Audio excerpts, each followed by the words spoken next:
Hello everyone, welcome back to another episode of Creepypasta. For those of you who are new here, welcome. I am your narrator, Samuel.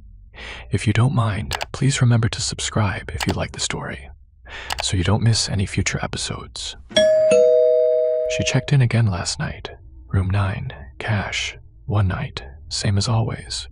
I watched her walk down the hallway on my own 2 feet, heard her door close through the ceiling, and then I looked at the monitor and the hallway was empty.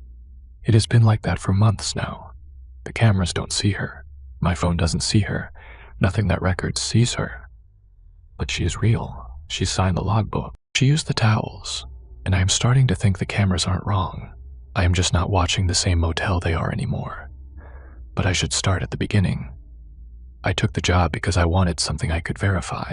That probably sounds strange, so let me explain. I spent 11 years doing data operations for a logistics company in Louisville. Spreadsheets, server logs, inventory reconciliation. My whole job was making sure the numbers matched. Column A had to agree with column B, and if it didn't, I found out why. I was good at it, not in a way anyone celebrated.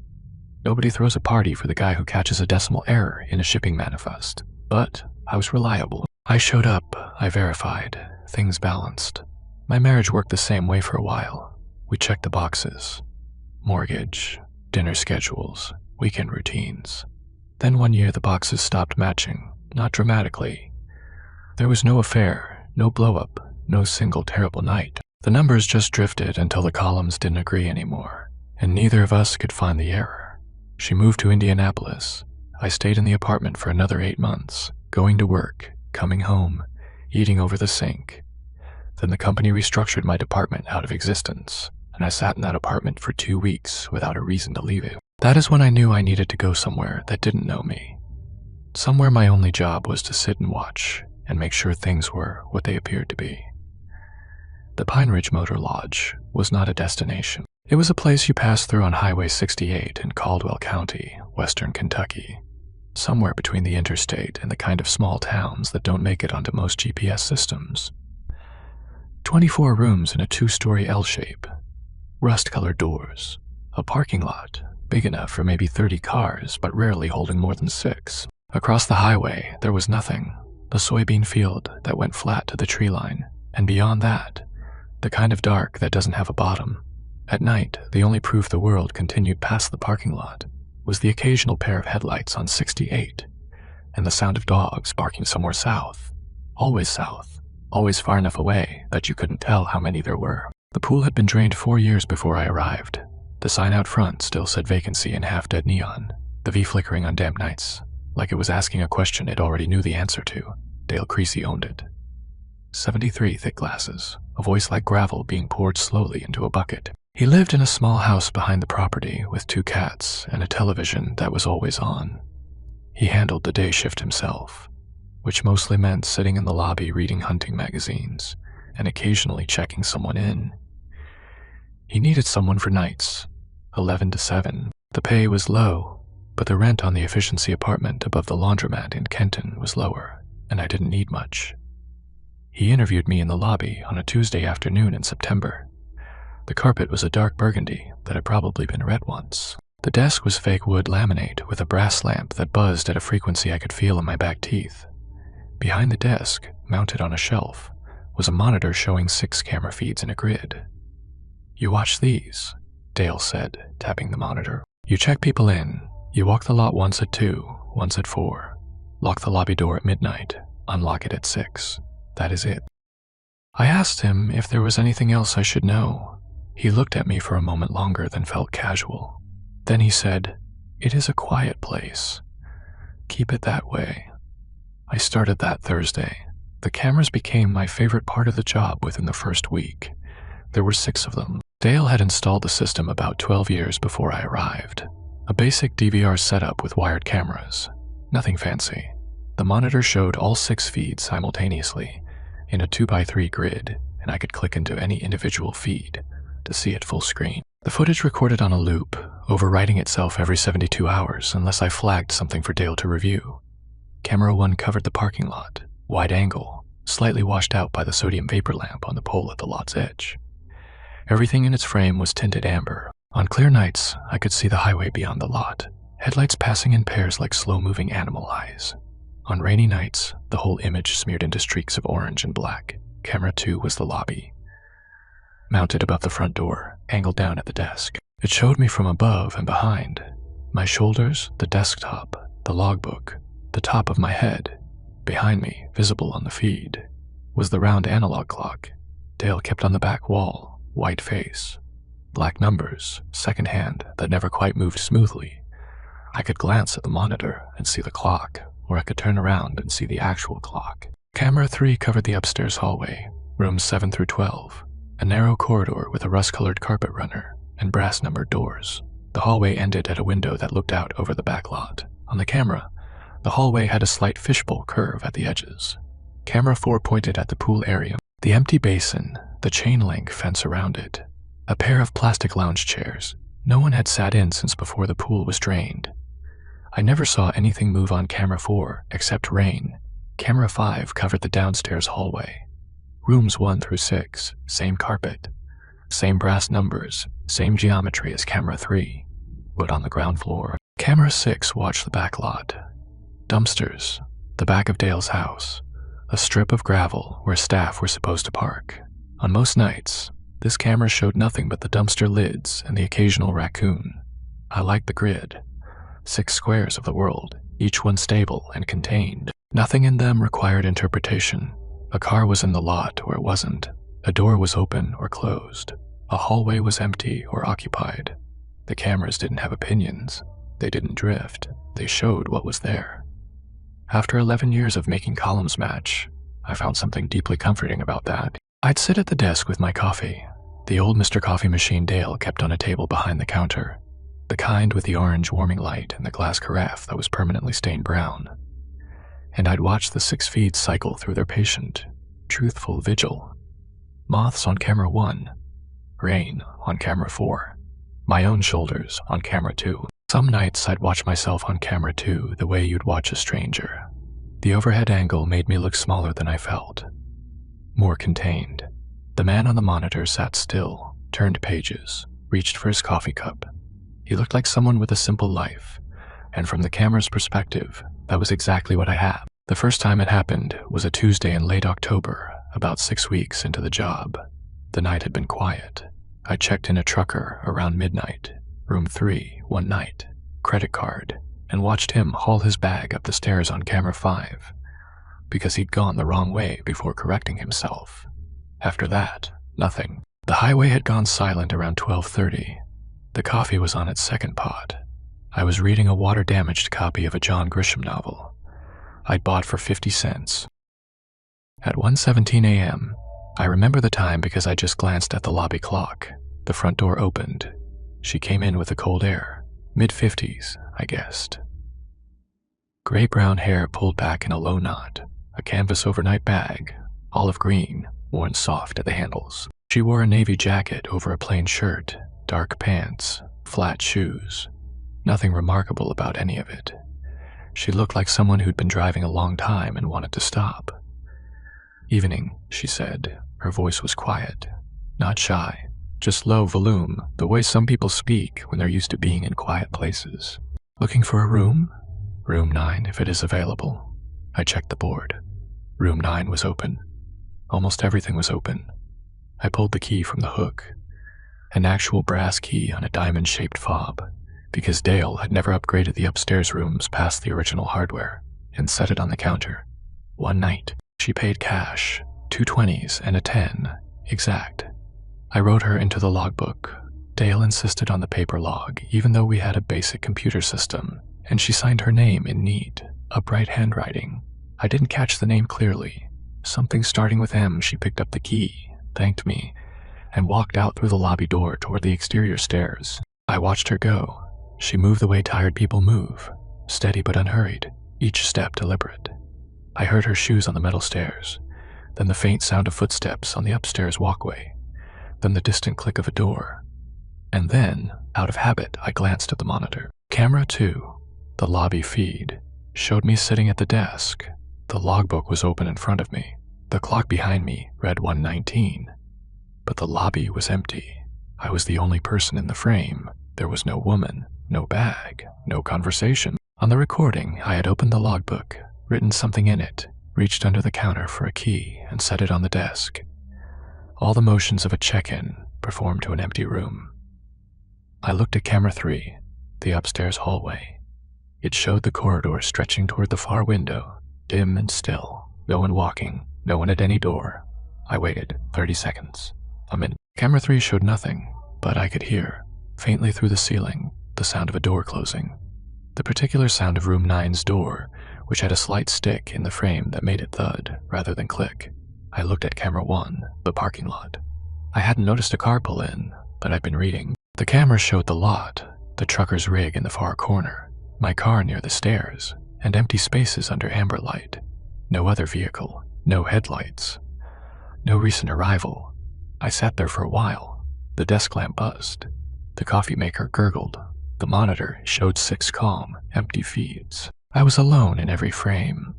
But the key for room 9 was gone from the hook. The cash was in the register. Her signature was in the logbook. I'd spoken to her. I'd heard her voice. I rewound the camera 2 footage.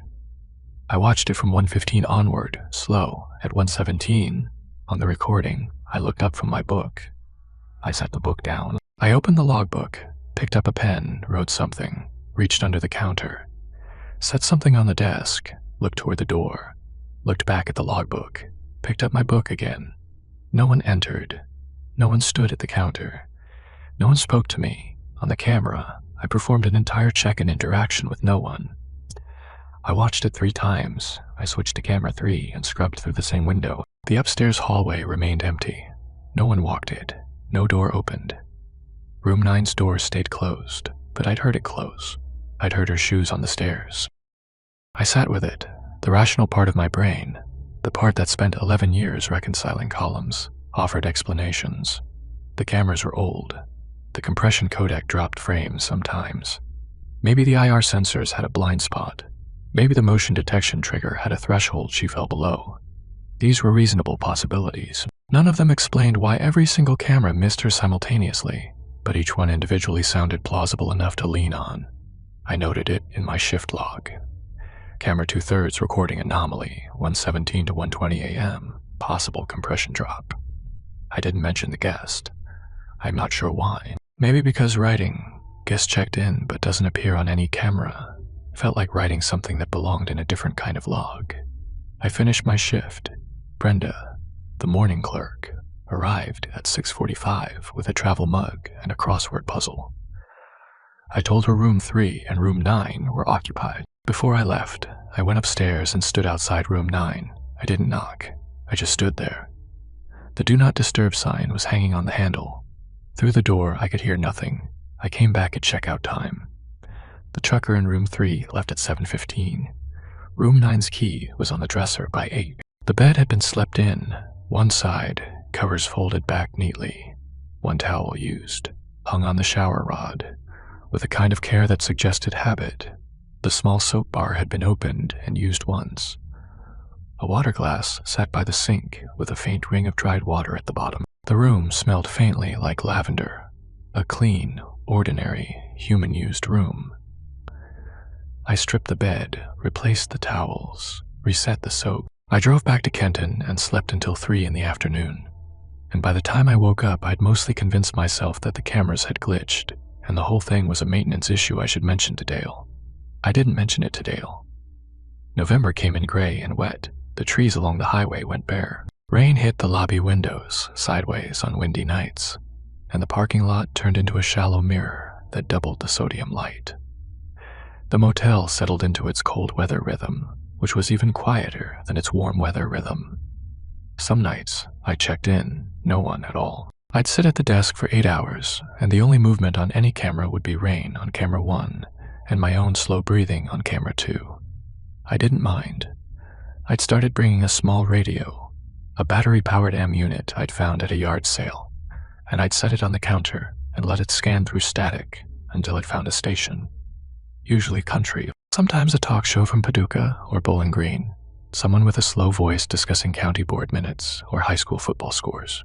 The static between stations had its own quality, a soft white hiss that filled the lobby like weather. The coffee machine ran on a timer I'd figured out. First pot at 11:30, second at 2. Sometimes a third around 4:30 if the night was dragging. The orange warming light was a constant. I could see it on camera too, a small bright dot behind my left shoulder. I developed a relationship with the lobby clock. It was the kind of cheap wall clock you'd find at any hardware store.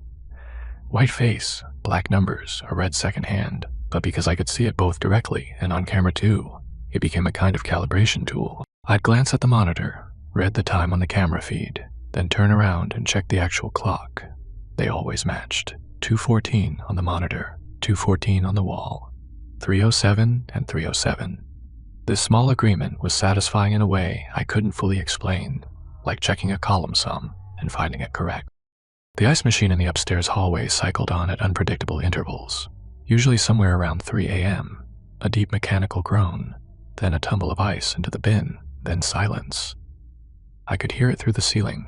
On camera 3, I could see the hallway light flicker slightly when the compressor kicked in. It was the most reliable event of any given night. I walked a lot at 2 and 4, as Dale had instructed, out through the lobby door, around the building's L shape, checking doors and windows. The cold air smelled like wet asphalt and dead leaves. The sodium light made everything the same color. My footsteps on the concrete were the loudest sound in the county. Some nights I'd stop at the corner of the building and just stand there. The cold air had a mineral smell, limestone and wet clay, and the silence was the kind you only get in flat country, where there is nothing between you and the horizon to stop the quiet from building up. Then back inside, back to the desk, back to the 6 calm feeds. It was a simple life. I'd gotten it. 3 weeks passed after the first incident. I'd mostly filed it away. Cameras glitch. Systems drop frames. I'd been in it adjacent work long enough to know that equipment doesn't always behave. Especially 12-year-old equipment running on a DVR that Dale probably hadn't updated since installation. The guest had been real. The room proved that, and the cameras had missed her.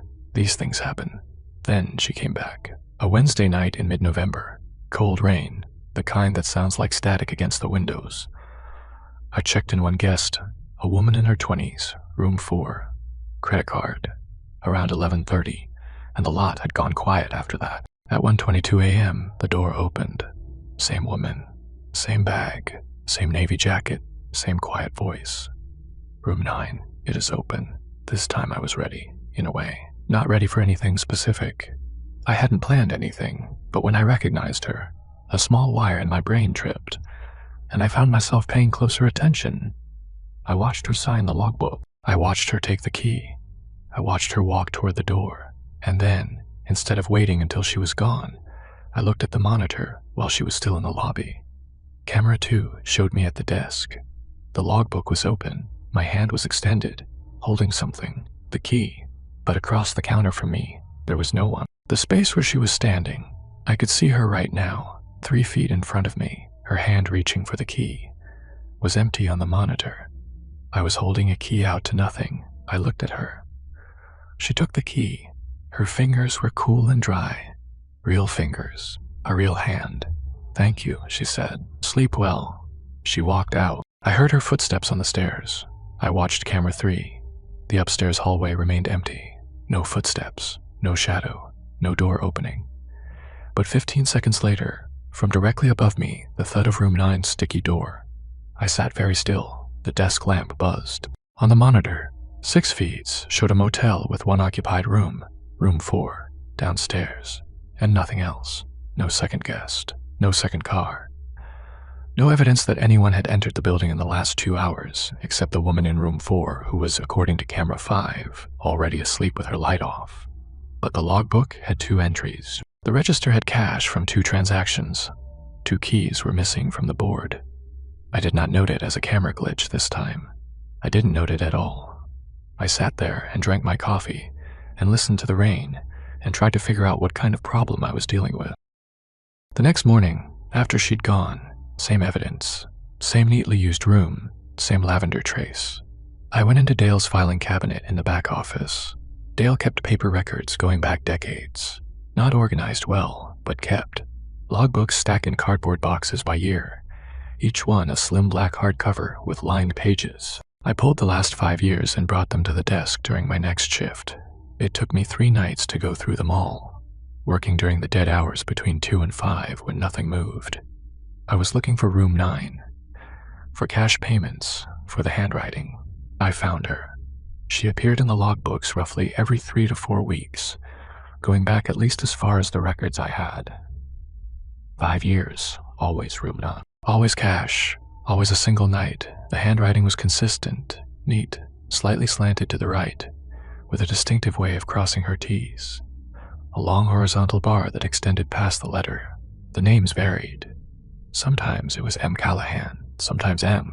Dalton, sometimes just the initial M, with no last name, which Dale apparently hadn't enforced.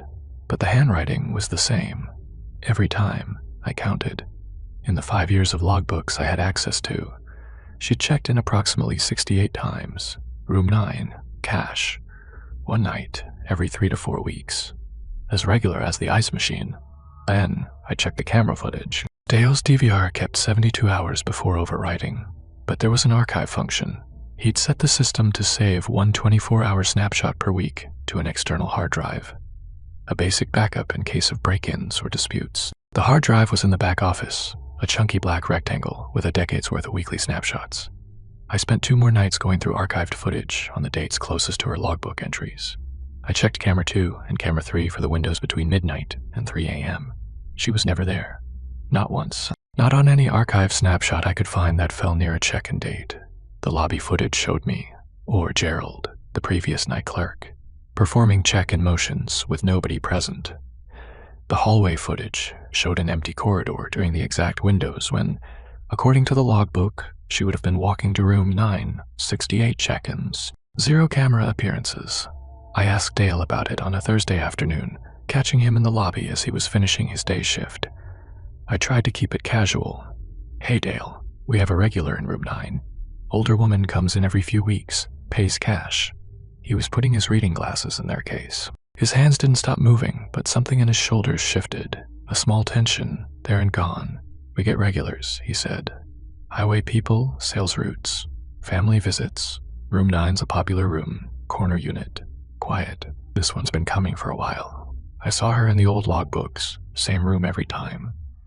Dale closed the glasses case with a click. Some folks like consistency. Nothing wrong with that. She doesn't show up on the cameras. He looked at me then, not sharply, more like he was measuring something, deciding how much weight a shelf could hold. Cameras are old, he said. I should probably upgrade the whole system, just haven't gotten around to it. He picked up his jacket. Don't worry about it. She is a good guest, never any trouble. But Dale, the cash, it is in the register. It doesn't match the computer check. Ins. He put on his jacket without looking at me. The register always runs a little over. It has for years. I stopped trying to reconcile it. He said the word for to reconcile, like he knew exactly what it meant to me. He left. The lobby door closed behind him, and I watched him walk across the parking lot to his house on camera 6. He moved a little faster than usual. I found Gerald's first note the same week. I wasn't looking for it. I'd pulled the center drawer all the way out to find a lost pen and saw writing on the bare wood underneath. Small block letters in pencil, pressed hard enough to groove the grain. Not a note left behind, more like something carved into the furniture of the job itself. The way inmates mark walls. Night desk note, Gerald Pace. For whoever comes after me, *, the woman in room 9 won't show up on your cameras. Don't bother trying to fix them. There is nothing wrong with them. She is real. She pays. She uses the room. She is polite. But the cameras don't see her, and they never have. Few I noticed it my second month. Spent a long time trying to figure it out. Changed cables, cleaned lenses, even bought a cheap webcam and set it up in the lobby to test. The webcam didn't see her either. *, don't mention it to Dale. He knows. He won't tell you anything useful. *1 note, short, direct, and written by someone who'd already decided not to explain more than he had to. I slid the drawer back in and sat there until dawn, thinking about the word never. I started watching differently after that. Not better. Not more carefully, exactly. More like the way you listen to a song after someone tells you there is a wrong note in it. You can't unhear the warning. Every measure becomes a question. I still sat at the desk, still drank the coffee, still let the radio scan through static, still walked the lot at 2 and 4. The routine was the same. but now I was comparing, constantly, quietly comparing what the monitors showed against what my eyes saw, looking for the seam between them. For 5 nights, everything matched. Camera 1 showed the lot. The lot looked the same through the window. Camera 2 showed me at the desk. I was at the desk. Camera 3 showed an empty hallway. The hallway was empty. The clock on the monitor agreed with the clock on the wall. Every column balanced. Then, on a Sunday night in early December, it didn't. I was watching camera 4, the pool area. During a dead stretch around 2:30 a.m., on the monitor, the pool light was on. A flat, bluish-white light illuminating the empty basin and the chain-link fence, casting sharp shadows across the cracked concrete. I turned my head and looked through the lobby window. The pool area was dark. No light. Just the ambient glow of the parking lot's sodium lamp reflecting off wet surfaces. I looked back at the monitor. Light on. I looked at the window. Light off. I got up and walked outside. The air was cold and still, the sky overcast. I walked to the pool fence and looked in. Dark. The light fixture above the deep end was intact, but unlit. I touched the switch on the junction box by the gate. It was in the off position. I walked back inside.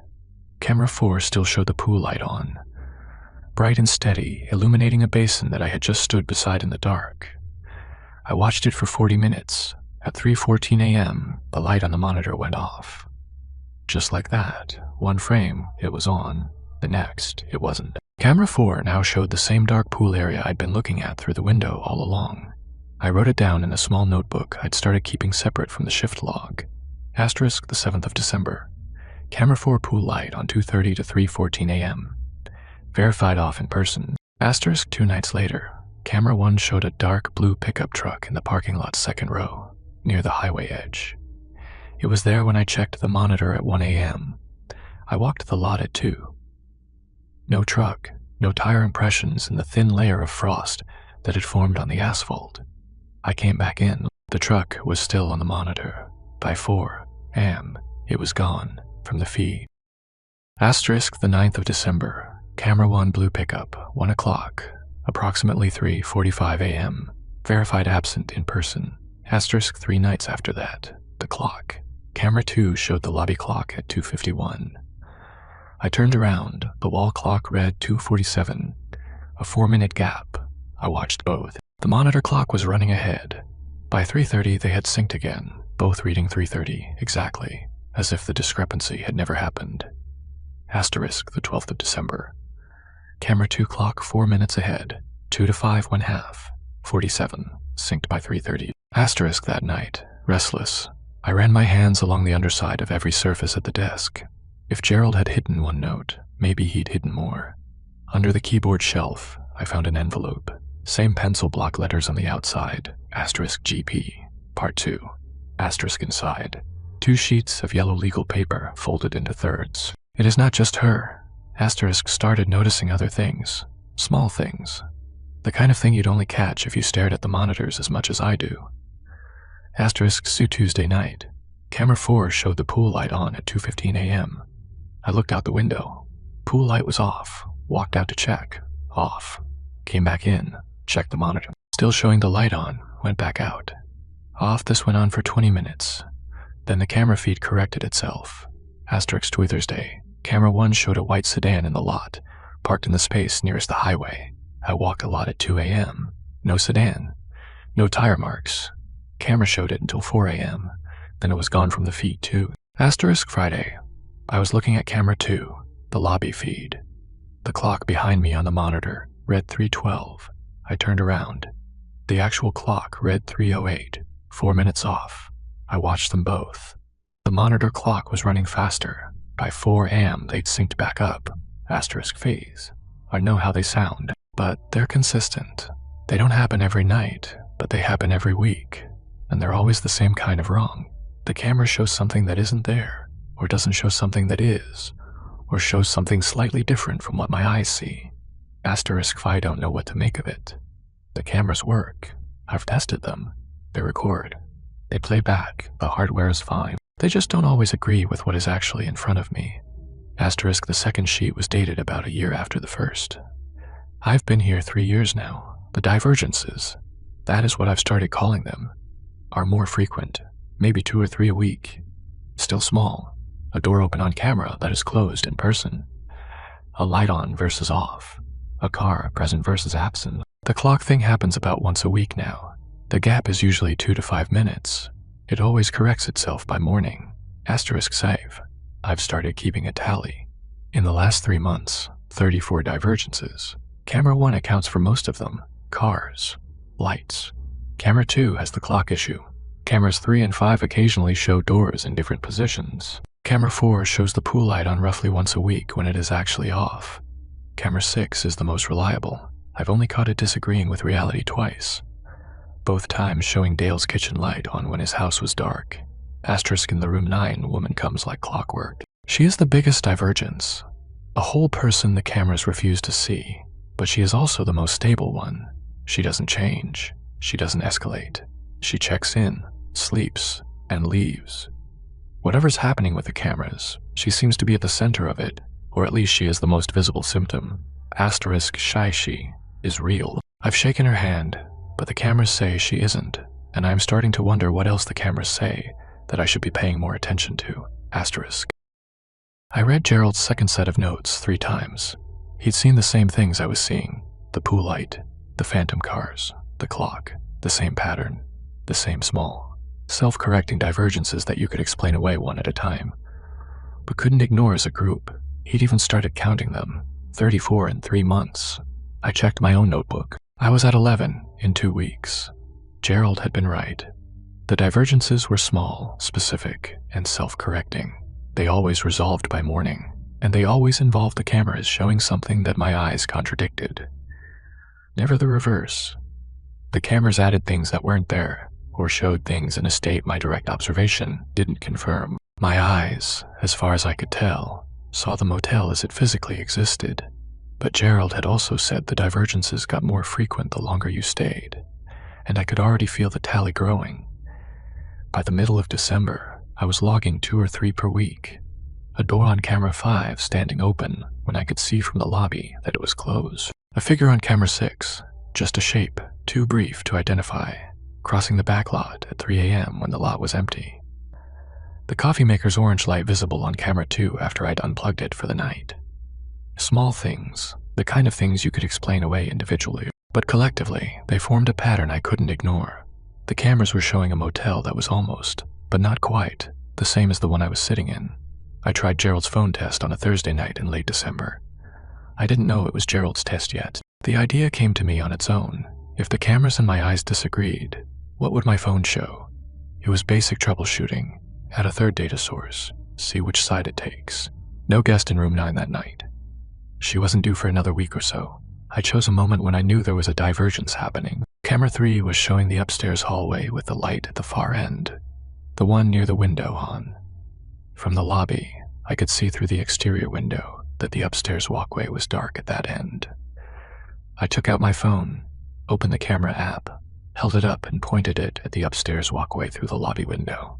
On my phone screen, the light was on. The hallway, as captured by my phone's camera, matched the monitor, not my eyes. I lowered the phone and looked with just my eyes. Dark raised the phone. Light on. I took a photo. On the saved image, the hallway was lit. I could see the carpet, the brass room numbers, the window at the far end, all clearly illuminated. I looked up from my phone at the same hallway. Dark, no light, just the faint ambient glow from the parking lot. I stood there for a long time, holding the phone in one hand and looking over it with my bare eyes at 2 different versions of the same hallway. The phone showed me what the cameras showed. The cameras showed me what was supposed to be there. My eyes showed me something else. Something that, according to every device I owned, wasn't there at all. I put the phone down. My hands were steady, but something in my chest had gone very quiet, the way a room goes quiet when someone stops breathing. I wrote it down in the notebook. * the 22nd of December. Phone camera matches DVR, not visual observation. Tested on camera 3 upstairs light. 3 devices agree. DVR, phone, archived footage. Eyes disagree. Eyes are the outlier. *.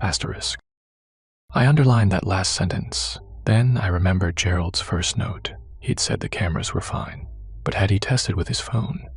If he'd worked here 4 years, he must have tried everything I was trying. I went to the back office and started pulling open drawers. In the DVR installation manual, a booklet no one had opened in a decade, its pages stiff with dust, I found the last sheet of yellow legal paper, folded into the back cover. I tried something tonight. I took a photo of the lobby with my phone while she was standing at the desk. On my phone screen, the lobby was empty. She was right in front of me, signing the logbook, and my phone showed an empty lobby with an open logbook and a pen moving by itself. Asterisk Kimmy phone agrees with the cameras, not with my eyes. Asterisk Kimmy's with the cameras, not with my eyes. Asterisk trainee showed her the photo. She looked at it for a long moment and didn't seem surprised. She said, "It has always been like that." She said, "You are starting to see both, Gerald. That is why the small things are getting more frequent. It is not the cameras changing, it is you." Asterisk I asked her what I was seeing. Asterisk she said, "The other version, the one that was always here. The cameras show the one that is supposed to be here. You used to see that one too, but the longer you stay on the night shift, the more you start seeing the one that actually is." Asterisk Y asked her, "What happens if I keep seeing more of it?" Asterisk wish she looked at me with something that might have been pity or might have been recognition. She said, "Eventually you show up on both." Asterisk Y gave my notice to Dale the next week. He didn't ask why. I think he already knew. Asterisk, whoever reads this, the cameras aren't broken. You aren't broken, but you are not seeing the same thing, and the gap gets wider the longer you stay. I don't know what the other version is. I don't know if it is more real or less real than the one the cameras show. I just know I didn't want to find out what it meant to be visible in both. Asterisk, asterisk, Gerald Pacey. I sat at the desk and read Gerald's last page 3 times. The lobby was silent, except for the desk lamp buzzing and the faint hiss of the radio, which had drifted off its station and was playing static. On the monitor, 6 camera feeds showed a motel at rest. The clock on camera 2 read 3:41. I turned around. The lobby clock read 3:41. They matched. For now. She came back on the 28th of December. The motel was empty that night.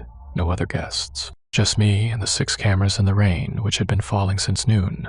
A steady, cold, windless rain that turned the parking lot into a mirror and the highway into a gray blur. She arrived at 1:08 a.m. Same door, same bag, same quiet greeting, room 9. "It is yours."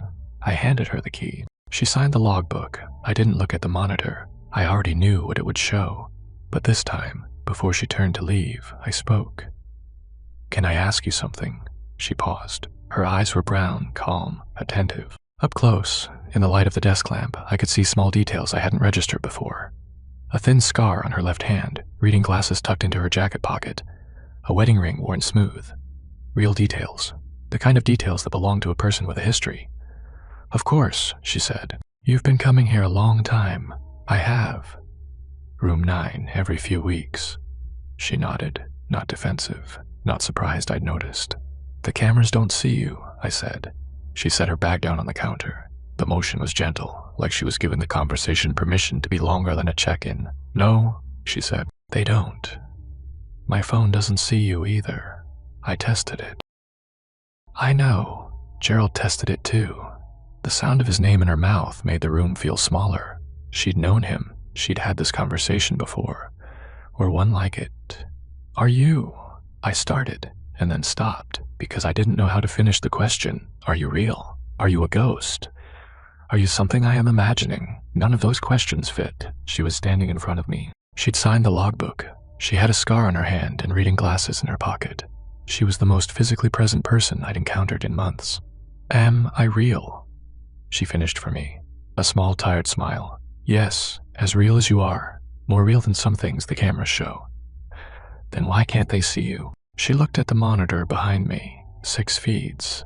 6 squares of amber-lit motel. I knew without looking that none of them showed her. "Because I'm not part of that version," she said. I waited. The rain filled the silence. "This place," she said, and made a small gesture that took in the lobby, the desk, the parking lot beyond the window. "It exists in 2 ways. Most places do, but most places, the 2 ways are so close together that the difference doesn't matter. Here, they've drifted. Not a lot. Just enough. Enough for what? Enough that the cameras see one and you see the other. Or you used to see the same one the cameras do. Most people who come through here for a night or two never notice the difference.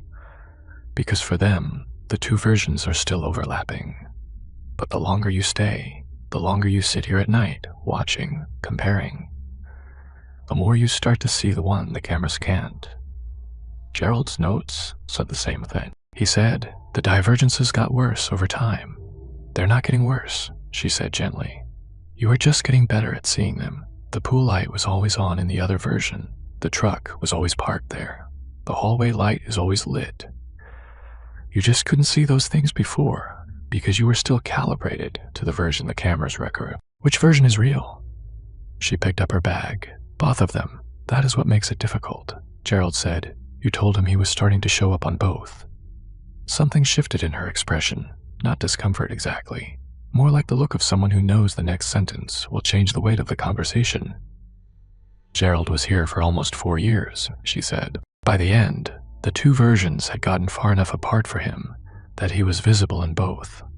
On the cameras, his version of himself, the one that belonged to their version of the motel, was still sitting at the desk, but the version of him that had learned to see the other motel was also sitting at the desk in the same chair at the same time. Two Geralds overlapping. He couldn't tell which one was doing the looking and which one was being watched. That is why he left. That is why he left. I thought about this. The desk lamp buzzed. The coffee maker's orange light glowed. On the monitor, 6 feeds showed a motel in the rain, empty and still. In person, through the window, the same motel and the same rain.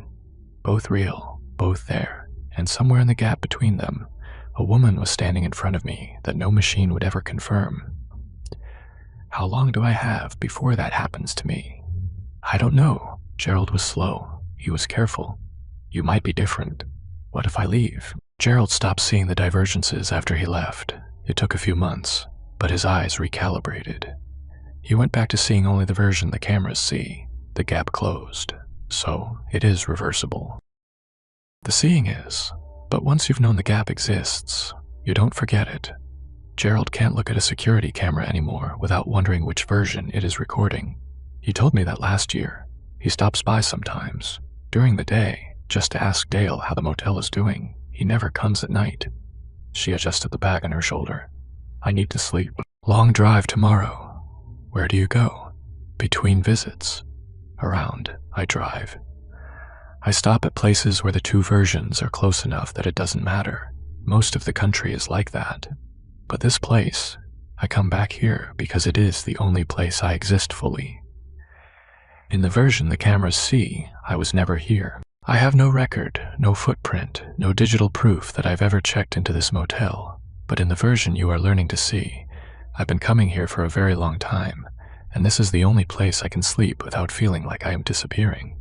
She walked toward the door, her hand on the handle. Wait, I said. What are you? If you're only in one version, she looked back. The expression on her face was the saddest thing I'd seen in months, and I've seen a lot of sad things from behind this desk. I am someone who fell through, she said. A long time ago, I stopped being visible to the things that record. Cameras, photographs, phone screens, none of them can find me. But eyes still can. Human eyes, the ones that look instead of capture. She opened the door and walked into the rain. I heard her footsteps on the stairs. On camera 3, the upstairs hallway was empty. On camera 1, the parking lot held only my car. But through the window, I could see her climbing the stairs, a dark figure against the wet metal railing, moving slowly, carrying her bag, existing completely in a world that no lens in the building would ever acknowledge. Room 9's door thudded, shut.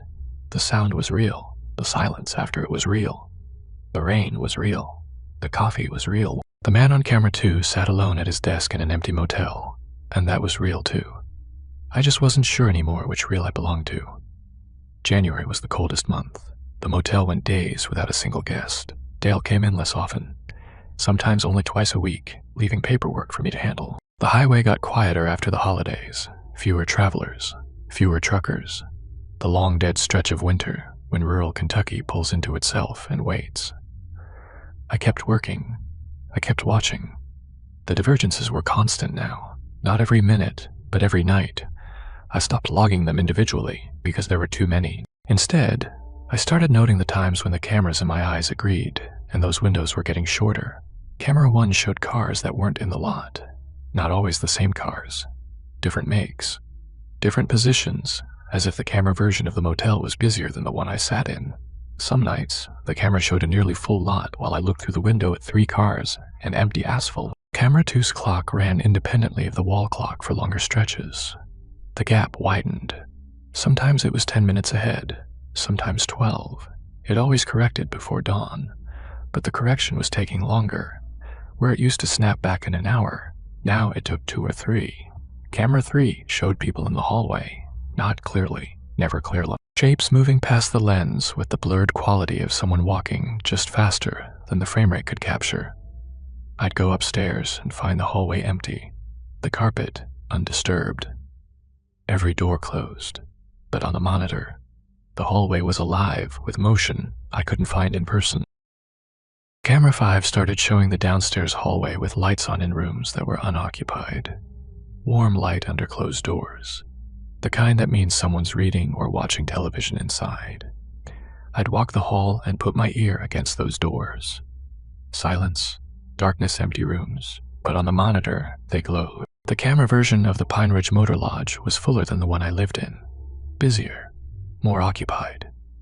It looked the way the motel might have looked in its better years. Lights on, cars in the lot, guests in the halls. The cameras were showing me a motel that was alive. The eyes showed me the motel as it actually was. Mostly empty, mostly dark, mostly quiet. A building in the process of dying, the way small highway businesses die. Slowly, without anyone noticing, I began to wonder which version Dale saw. Whether he'd always seen the camera version, and that was why he stayed. Because on his monitors, the motel was still thriving. Whether the cameras weren't malfunctioning at all, whether they were showing him the motel he wanted to believe in, the one that justified 40 years of ownership, and my eyes were showing me the one that was actually there, but that didn't explain the woman in room 9. She was in my version, the emptier, darker, quieter one. She was real, in the version the cameras refused to show, and if she was real, then my version wasn't just the sadder one. It was the one with people in it that the recorded world had lost track of. She came through once in January, on a night when the cold had shut down the highway entirely. No other guests, no cars on camera 1 except the ones the cameras invented. I checked her in, handed her the key, and she paused. "You are still here," she said, not a question. "I am still here." She set her bag on the counter the way she always did, carefully, like she was giving the moment space. Gerald was gone by this point. Most of them are. Most of who? Night clerks. Dale's had 7 since the cameras went in. Most last about 4 months before the divergences get uncomfortable enough to leave. Gerald lasted the longest before you. I didn't know what to say to that. She reached into her bag and set something on the counter. A small paper cup of coffee from a gas station, still warm. "I passed a pilot station about 40 miles back," she said. "Thought you might want something that doesn't taste like 1986. I took it. It was good coffee. Better than anything the Mr. Coffee had produced in its entire operational life. "Thank you," I said. She picked up the key. "You are welcome." And then, at the door, it is nice, you know, checking in somewhere and having someone remember you. Most places I stop, I'm already gone before I get there. She went upstairs. I drank the coffee. It was the first time someone had brought me something in longer than I could remember. I started paying closer attention to camera 2.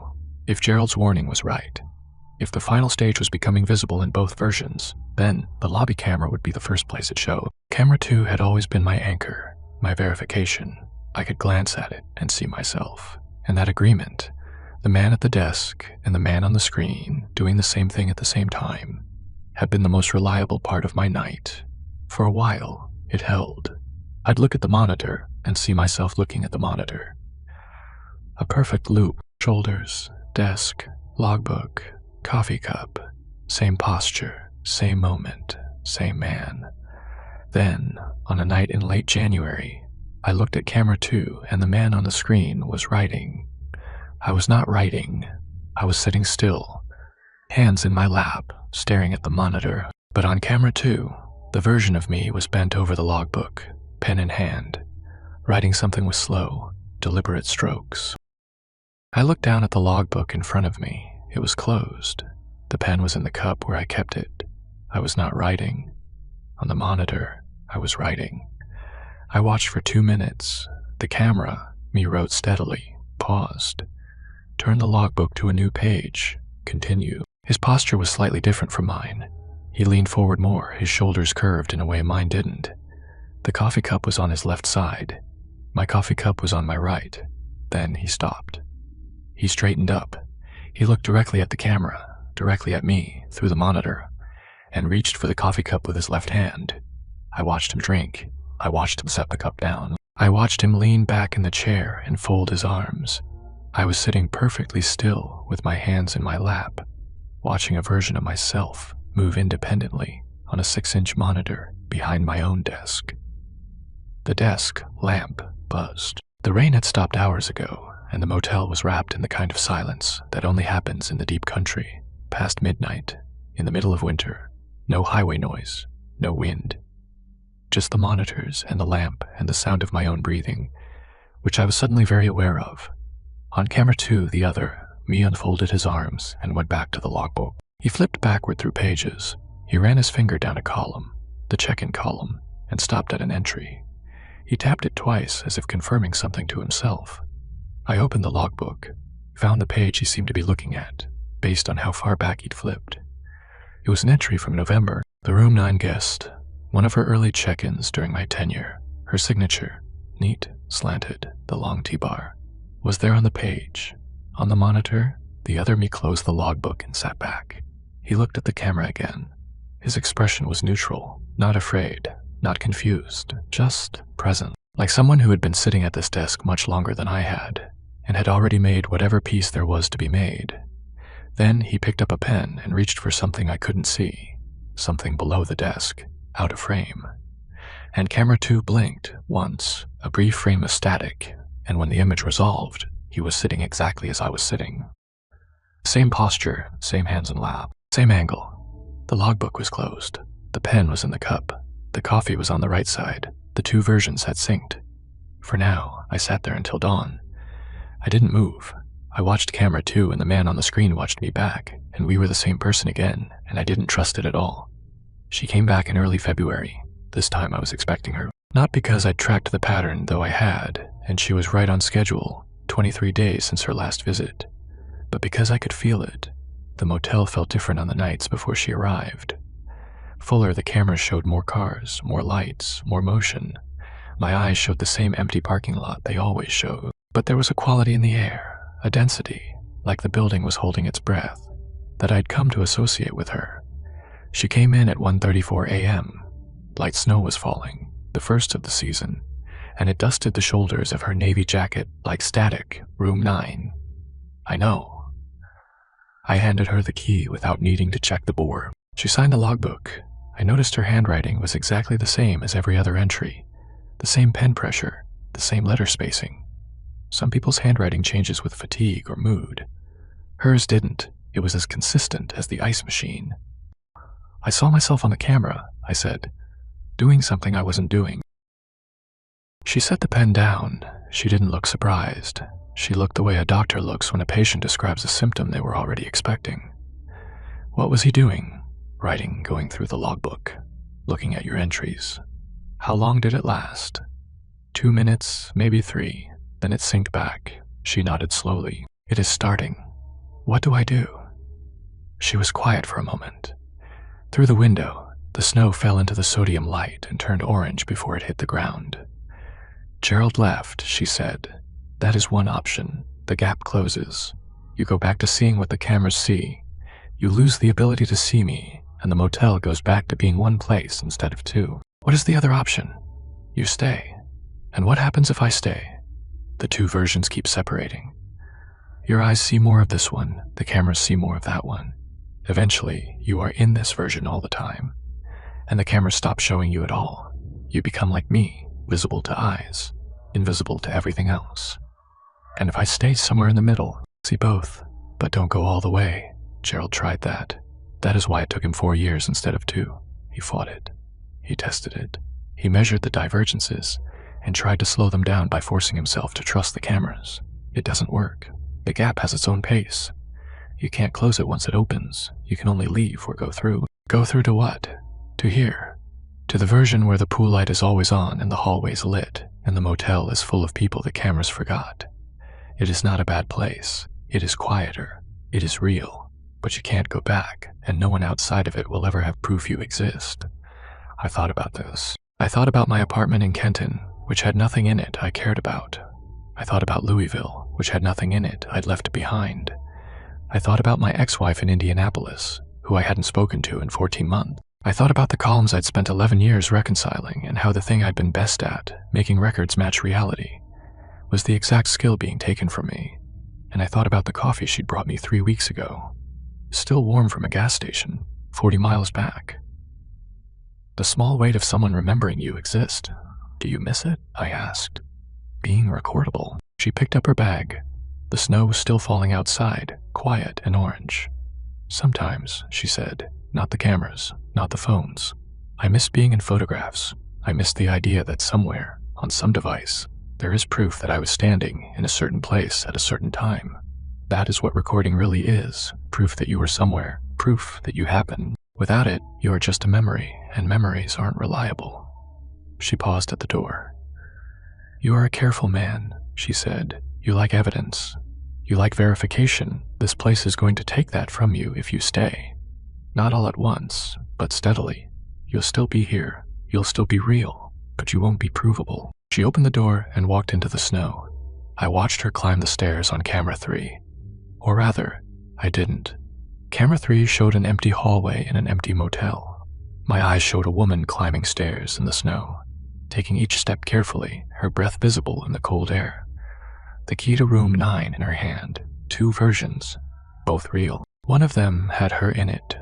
The other had proof. That was 3 months ago. I am still here. I didn't leave. I am not sure I've made a decision so much as I've failed to make the other one. Every morning, I drive back to Kenton and sleep in my apartment. And every evening, I drive back to the Pine Ridge Motor Lodge and sit behind the desk and watch the 6 monitors. And the motel exists in 2 ways, and I exist somewhere in the gap between them. The divergences are wider now. Not dramatic. Never dramatic. This isn't the kind of thing that announces itself. It seeps. It adjusts. The cameras show a motel I used to recognize, and my eyes show a motel I am still learning. On the monitors, the parking lot is usually half full. Cars I've never seen in person, belonging to guests. I've never checked in, occupy spaces that are empty when I walk the lot. Camera 3 and camera 5 show hallways with people in them, not clearly. Never clearly, but shapes that move with purpose. Guests going to rooms, guests coming back from the ice machine, guests standing at windows. The cameras show a motel that is alive, that is functioning, that is still a place worth coming to. Through my eyes, the motel is quiet. Most nights it is empty. The parking lot holds my car and maybe 1 or 2 others. The hallways are still. The pool light is on. I can see it now. The bluish glow over the empty basin. As real as anything, but no one swims in it. The rooms that glow with warm light under their doors on the monitors are dark when I walk past them. But sometimes, if I stop and listen, I can hear something behind those doors. Not voices, not television, just the sound of someone being there, the creak of a bed, the whisper of a page turning, the particular quality of air that changes when a room contains a person. The clock on camera 2 runs about 15 minutes ahead of the wall clock now. It corrects itself every morning, but the correction takes until almost dawn. For most of my shift, I sit between 2 times, the one the camera records and the one I live in. 15 minutes apart, close enough to ignore, far enough to feel, and on camera 2, the other me is there. Not every night, but most nights for a few minutes at a time, the man on the monitor does something I am not doing. He writes in the logbook while I sit still. He gets up and walks toward the door while I stay seated. He reaches for the coffee with the wrong hand. He looks at the camera with an expression I don't think I am wearing. He is not me. He is the version of me that belongs to the camera's motel. The busier one, the fuller one, the one with proof. He goes about his shift in a motel that has guests and purpose and a parking lot with cars. He checks people in. He walks the lot. He does the job the way it was meant to be done, in a place that still needs him. I do the job in the other motel, the quieter one, the one where the pool light is on and the hallways are empty, and a woman comes to room 9 every few weeks and sleeps in a room that no camera will ever show as occupied. I haven't told Dale. I don't think I need to. I think Dale has always known, the same way a person knows the house they grew up in has settled. Not because anyone told them, but because the doors don't hang quite right, and the floors lean in directions they didn't used to. Dale built this motel in 1968 and has watched it divide into 2 versions of itself over 56 years. And he chose the version with the cameras, because that is the one he can show to the bank and the county and the insurance company, the one with records, the one that is provable. I can't show anyone what I see. I've tried to photograph it, and the photos show the camera version. I've tried to record audio on my phone, and the recordings capture the silence of an empty motel, not the creak and breath and presence that I hear. Every device I own agrees with the cameras. Every piece of technology confirms a version of the Pine Ridge Motor Lodge that has fewer people in it than the one I sit in every night. I am the only evidence that the other version exists. My eyes, my ears, my presence in the lobby at 2 a.m., watching a monitor that shows me a world I no longer fully belong to. I am the single point of verification for a version of reality that cannot verify itself. Some nights, this feels like the loneliest thing I've ever experienced. Lonelier than the divorce, lonelier than the empty apartment in Louisville, lonelier than the 11 years of matching columns for a company that eliminated my position with a form letter. At least those versions of loneliness were recordable. Someone could have pointed a camera at them and said, "Fu there, that is a man alone." This loneliness doesn't even have that. It is just me, seeing things that happened, with no way to prove they did. Other nights, it feels like something close to the opposite. Because the woman in room 9 is real. I've spoken to her. I've held her key. I've heard her door close and smelled the lavender she leaves behind. She exists in the version of the motel that my eyes have chosen. And in that version, I am the only person who knows she is there. Without me, she checks into a room that no record will ever show as occupied, sleeps in a bed that no camera will ever see disturbed, and leaves in the morning with no proof she stayed. I am her only witness, and there is something in that, something I can't fully articulate, that feels like it matters. Not the way matching columns mattered, not the way verifiable data matters. Something I don't have a word for. Something that doesn't record. She is due back in about a week. I'll hand her the key. She'll sign the logbook in handwriting that no one will ever see on a screen. She'll climb the stairs past a camera that will record an empty hallway. And I'll sit at my desk and watch the monitor show me a motel. I am slowly leaving, one divergence at a time, while through the window, the version I am entering glows with a pool light that was always on and hallway lights that never went out, and the quiet presence of people the recorded world lost track of. I don't know which version is real. I used to think that was the question that mattered, the whole question, the only question. Which column is correct? Which record matches? Which version of the data can be verified? Now I think the question might be something else. Not which version is real, but which version has room for me. But one with proof, where the cameras confirm an empty motel and a man at a desk and nothing else. Or the one without proof, where the cameras can't find me, but the lights are on, and someone is always sleeping in room 9, and the building remembers every guest it ever held. I don't have an answer yet. I might never have one, but I show up every night at 11 and sit behind the desk and watch the 6 monitors glow, and the man on camera 2 watches me back, and we both do our jobs in our separate motels, and neither of us can prove the other one is wrong. Last week, I looked at the logbook. Not the current page, the old pages. The ones from before I started. Gerald's handwriting is there, checking in guests, noting room numbers. But next to some of the entries, the ones on nights when the room 9 guests came, there is a second set of handwriting, small, neat in the margins. Notes about the shift, observations about the weather. My handwriting, I've never written in those pages. Those entries are from 3 years before I took this job. The man on camera 2 has been here longer than I have. The desk lamp buzzes. The coffee maker's orange light holds steady. The snow has stopped, but the parking lot is wet, and the sodium light turns everything amber.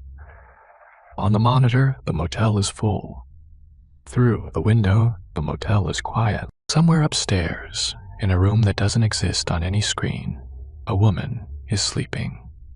And I am the only one who knows. If you enjoyed tonight's nightmare, make sure to like, comment, and subscribe, because you never know what's waiting in the dark for you next. Sweet dreams, if you can sleep.